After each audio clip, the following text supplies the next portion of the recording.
Eh bien, bonjour Charlotte Garçon et bienvenue donc sur notre studio virtuel, voilà pour le ciné-club virtuel qui prolonge une nouvelle fois encore le cycle donc Belle et Rebelle, puisque évidemment les salles sont encore fermées.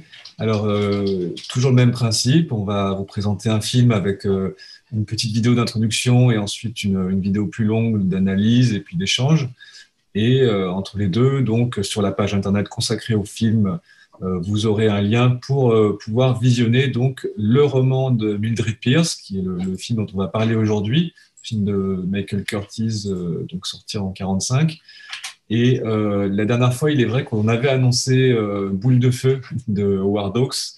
Malheureusement, en fait, je trouve que le film est très difficile à visionner, enfin, à trouver en VOD ou par d'autres moyens, même en DVD, en fait, il est difficile à trouver. Donc voilà, on attendra de pouvoir revenir en salle pour vous le proposer. Voilà, c'est quand même, ça prouve bien que la salle reste quand même un lieu aussi d'exclusivité. Ça fait plaisir de le dire de temps en temps.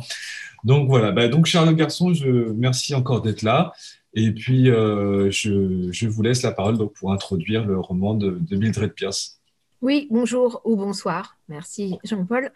C'est un film un peu canonique. C'est vraiment un classique, le roman de Mildred Pierce.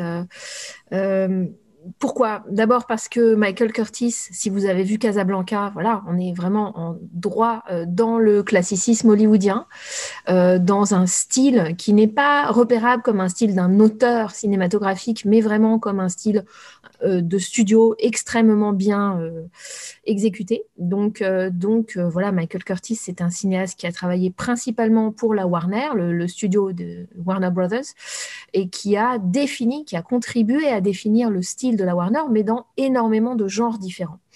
Et là, le genre en question, c'est, on pourrait dire, alors, soit on appelle ça un mélodrame, soit on appelle ça un film noir, soit on n'appelle pas ça et on dit que justement c'est un mélange de genres. Mais surtout, c'est ce qu'on appelait à l'époque un woman's picture, un film de femmes ou un film pour femmes, ou les deux. C'est-à-dire tous ces films des années 30, 40, mais surtout 40, qui sont en fait des portraits de femmes. Pour une raison, on pourrait dire d'abord sociologique et économique, un peu extérieure aux œuvres elles-mêmes, qui seraient bien pendant la Seconde Guerre mondiale, à partir de la fin 41, donc quand l'Amérique s'engage dans la Seconde Guerre mondiale, bien les hommes sont mobilisés et donc le public se féminise en même temps que les femmes vont travailler. Et puis elles vont perdre leur travail à la fin au milieu de la guerre, à la fin de la guerre, au milieu des années 40. Et donc voilà, tout ça, il y a quand même une sociologie du cinéma qui fait que les formes cinématographiques à Hollywood s'ajustent aussi à ces publics-là. Donc il y a beaucoup de films qui sont quasiment destinés à un public féminin et notamment des mélodrames. Et notamment donc des films avec au centre un portrait de femme, et tant mieux pour nous. Donc peu importe ces questions, disons, de stratégie économique des studios, ça a donné des œuvres et ça a donné des très très grands portraits de femmes autour de très grandes actrices, par exemple Bette Davis et par exemple aussi Joan Crawford. Donc quelques mots sur Joan Crawford et puis on parlera du film quand vous l'aurez vu.